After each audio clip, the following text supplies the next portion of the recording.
नमस्कार माऊली. चला ज्ञानेश्वरीच्या सहवासात. ज्ञानेश्वरी अध्याय 10 मधील ओवी 14 ते ओवी 23च्या सहवासात आपण जाऊया. ज्ञानोबाराय म्हणतात, श्री गुरुरायाचे महिमा कसे वर्णन करावे, त्यांची काय स्तुती करावी. त्यापेक्षा उत्तम मार्ग एकच की अत्यंत नम्र भावाने भक्तिपूर्ण अंतःकरणाने त्यांच्या चरणांवर मस्तक ठेवावं. हीच खरी त्यांची स्तुती. एवढंच करावं. पुढे ज्ञानोबाराय म्हणतात, जरी प्रज्ञेचेनी आथिलेपणे श्री गुरु सामर्थ्या रूप करू म्हणे, तरी मोतियांसी भिंग देणे तैसे होईल. अहो, जरी मी प्रज्ञेचेनी म्हणजे बुद्धिमत्तेचा सुद्धा कळस ज्यांनी गाठलाय, त्या बुद्धीचं स्वरूप तो कळस गाठल्यावर पालटतं आणि त्या बुद्धीलाच प्रज्ञा म्हटलं जातं. ह्याचाच अर्थ असा की ज्याची बुद्धी पूर्णपणे परिपक्व झालेली आहे आणि असं सामर्थ्य ज्याच्या ठिकाणी आहे, त्यांनी त्या बुद्धीच्या सामर्थ्याने प्रज्ञेचेनी आथिलेपणे श्री गुरु सामर्थ्या रूप करू म्हणे, आणि त्या जोरावर श्री गुरूंचं जे सामर्थ्य आहे, त्या सामर्थ्याचं साक्षात रूप त्या प्रज्ञेच्या बळावर मी प्रगट करीन, असं जर एखाद्याने म्हटलं तर ते त्याचं म्हणणं तरी मोतियांसी भिंग देणे तैसे होईल. मोतियांसी म्हणजे मोत्यांना, आणि भिंग देणं म्हणजे अभ्रक. त्या अभ्रकाचं पूट, त्याचा लेप त्या मोत्यांना दिल्यासारखं होईल. अहो, मुळातच मोत्याकडे आपली स्वतःची एक प्रभा असते. त्या प्रभेने अर्थात त्या तेजाने तो मोती झळकत असतो. त्या मोत्याला अजून कुठल्या गोष्टीची झळकवण्यासाठी आवश्यकता आहे का? अजिबात नाही. त्याचप्रमाणे उगीच बुद्धिमत्तेच्या जोरावर श्री गुरूंच्या सामर्थ्याला प्रगट करण्याचं काही कारण नाही. का 15.5 रजतवणी तैशी स्तुतीची बोलणी, उगियाची माथा ठेविजे चरणी हेची भले. अहो, 15.5 म्हणजे शुद्ध सोनं. त्या सोन्याला रुपयाचं, रजतवणी अर्थात रुपयाचं, चांदीचं पाणी जर पाजलं तर ते काय योग्य दिसणार आहे? सोन्याचा तजेलदारपणा, सोन्याचं तेज वैभव हेच वेगळं आहे. त्याला चांदीचं पाणी चढवून काय उपयोग? त्याचप्रमाणे श्री गुरुरायांचं जे महात्म्य आहे, सामर्थ्य आहे, त्याची शब्दांच्या साह्याने स्तुती करणं म्हणजे सोन्याला रजताचं पाणी चढवण्यासारखं आहे. त्याच्यापेक्षा उगियाची माथा ठेविजे चरणी हेची भले. अहो, त्याच्यापेक्षा शांतपणे उगीचच आपलं मस्तक श्री गुरूंच्या चरणांवर ठेवावं हेच चांगलं आहे. त्यातच आपलं भलं आहे. मग म्हणितले जी स्वामी, भलेनी ममत्वे देखिले तुम्ही, म्हणोनी कृष्णार्जुन संगमी प्रयाग वटू जाहलो. इथे ज्ञानोबाराय आपल्या श्री गुरूंचा अर्थात निवृत्तीनाथांचा स्वामी म्हणून गौरव करतायत. त्यांना स्वामी म्हणतायत आणि म्हणतात की अहो स्वामी, तुम्ही ममत्वानी म्हणजे अत्यंत प्रेमाने माझ्याकडे पाहिलत, आणि नुसत्या त्या तुमच्या पाहण्यामुळेच मी कृष्ण आणि अर्जुन यांचा जो संगम आहे, दोन नद्या एकत्र येतात, तिथे संगम होतो. तसा हा कृष्ण आणि अर्जुनांचा संवाद जो आहे, त्या संगमावर मी असण्याचं जे मला भाग्य प्राप्त झाले, ते भाग्य कसं आहे, तर जणू काही प्रयाग वटू जाहलो, तीर्थक्षेत्र प्रयाग, इथला वटवृक्ष, त्या वटवृक्षाचं महात्म्य आहे. माऊली म्हणतात जणू काही प्रयागाच्या ठिकाणी दोन नद्यांचा संगम होऊन तिथे परत एखादा वटवृक्ष असावा. त्याप्रमाणे कृष्णार्जुनांच्या संवादाचा जो संगम आहे, त्या संगमावरचा मी वटवृक्ष झालो. आणि हे श्री गुरुराया, तुम्ही प्रेमाने माझ्याकडे पाहिलं म्हणून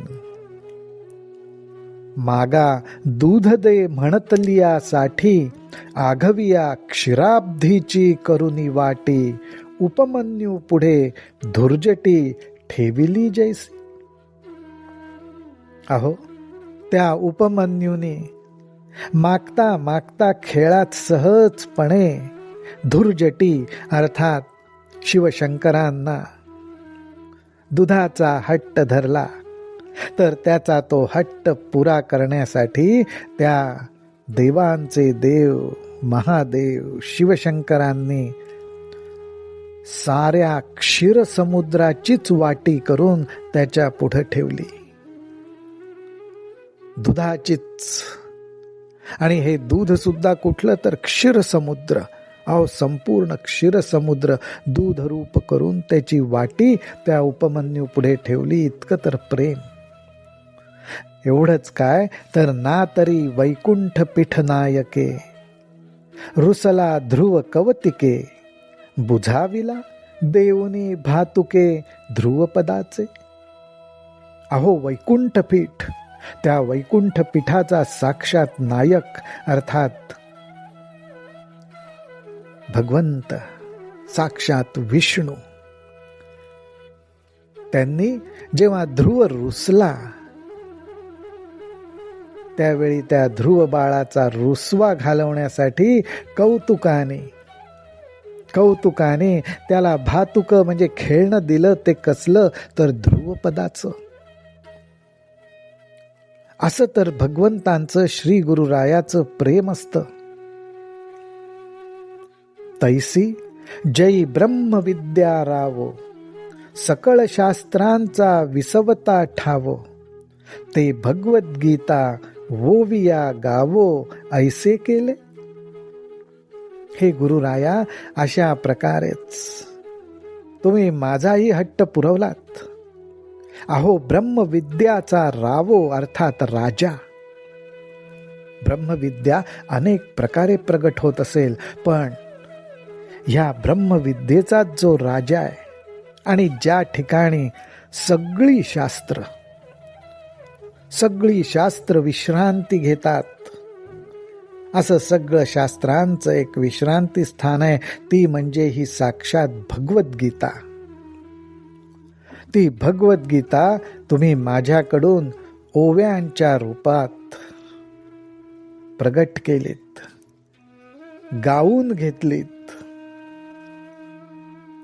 ज्ञानोबा राय आपली कृतज्ञता प्रकट करतायत. ते म्हणतात, जे बोलणियाचे राणी हिंडता, नायकी जे फळलिया अक्षरांची वार्ता, परी ते वाचाची केली कल्पलता विवेकाची. काय सुंदर उपमा आहे ज्ञानोबा रायांची. ते म्हणतात, बोलणियाचे राणी. माऊली हो, आपल्याला संधी मिळण्याचा अवकाश, आपण बोलतो, आपल्याला बोलायला आवडतं, किती बोलतो, किती शब्द प्रगट करतो, ह्याची काही मर्यादाच नाही, ह्याचं काही मोजमापच नाही. माऊली म्हणतात, हे बोलण्याचंच असं अमाप रान आपण पिकवतो.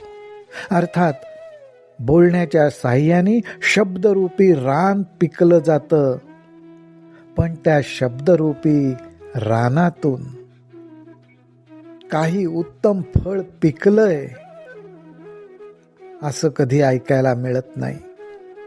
अर्थात माऊलींना म्हणायचंय, आपल्या बोलरूपी रानाची भरमसाठ वाढ होते, पण त्याच्यातनं अर्थपूर्ण फळ कुठलंच प्रगट होत नाही. परंतु ज्ञानोबाराय म्हणतात, परंतु हे गुरुराया, तुम्ही माझी वाचाच, पण तुम्ही माझी वाचा, तुम्ही माझं बोलणं मात्र कल्पतरूप्रमाणे करून टाकलं. कल्पतरूच्या त्या लतेवरती विवेकाची फळं यावीत, अर्थात आत्मबोधाची फळं यावीत, असं माझ्या वाचेचं स्वरूप तुम्ही करून टाकलं. अर्थात माझं बोलणं व्यर्थ जाणार नाही याची काळजी तुम्ही घेतलीत.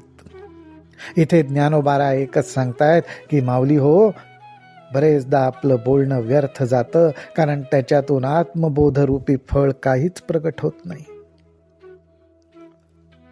होती देहबुद्धी एकसरी, ते आनंद भांडारा केली वोवरी, मन गीतार्थ सागरी जळ शयन झाले. माझ्या ठिकाणी देहबुद्धी होती. मी म्हणजे देह असाच फक्त ती एकसरी हा एकच विचार ती करायची. परंतु त्या देहाला सुद्धा तुम्ही काय केलं तर ते आनंद भांडारा केली वोवरी. पण माझ्या देहाला सुद्धा तुम्ही आनंद भांडार, आत्मानंदाचं भांडार करून सोडलं. मन गीतार्थ सागरी जळशयन झाले. अहो, मनाचं स्वरूप कसं आहे तर सागरासारखंच. सागरावरती लाटा येतायत त्याचीही काही मोजदाद नाही. मनाचं स्वरूप तसंच, त्याच्यावरही विचारांचे तरंग येतच असतात. पण ज्ञानोबाराय म्हणतात, पण ह्या माझ्या मनाची अवस्था कशी केली तर त्याच्यावर गीतार्थ सागरी, ह्या मनाला गीतार्थ सागरामध्ये बुडवून टाकलं आणि त्या गीतार्थ सागरामध्येच आता ते आनंदाने जळ शयन झाले. आनंदाने त्या गीतार्थरूपी सागरात बुडी मारून विश्रांती घेतय. ऐसे एक देवाचे करणे, ऐसे एक देवाचे करणे, ते अपार बोलो केवी मी जाणे. तरी अनुवादलो धीटपणे, ते उपसाही जोजी.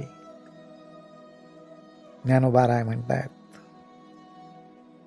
देवाचं कर्ण जे आहे, अर्थात देवाच्या ज्या लीला आहेत, श्री गुरुरायांच्या ज्या लीला आहेत, त्या अपार आहेत.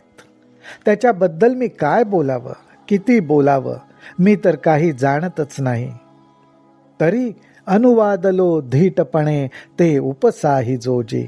पण तरी सुद्धा भगवंताच्या ज्या लीला आहेत, अर्थात गीतारूपी संवादातनं ज्या लीला प्रगट होत आहेत, त्या मी अनुवादलो, त्या मी शब्दानं वर्णन करतोय.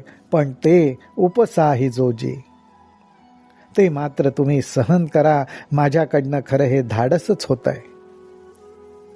आता आपुलेनी कृपा प्रसादे, मिया भगवद्गीता वोवी प्रबंधे, पूर्वखंड विनोदे वाखाणिले. ज्ञानोबाराय परत एकदा आपल्या श्री गुरूंकडे वळतात आणि म्हणतात, आपल्या कृपा प्रसादाने, हे गुरुराया, आपल्या कृपा प्रसादाने ही भगवद्गीता ओव्यांच्या रूपामध्ये मी बांधली आहे. त्याचा एक प्रबंध तयार करतोय. परंतु एवढा माझा अपराध मात्र पोटात घाला. 9व्या अध्यायापर्यंत माऊलींनी निरूपण केलंय. जणू त्या दृष्टीनेच माऊली म्हणतायत, पूर्वखंड विनोदे वाखाणिले. हा पूर्वखंड मी अशा प्रकारे ह्या ओव्यांमध्ये बांधलाय.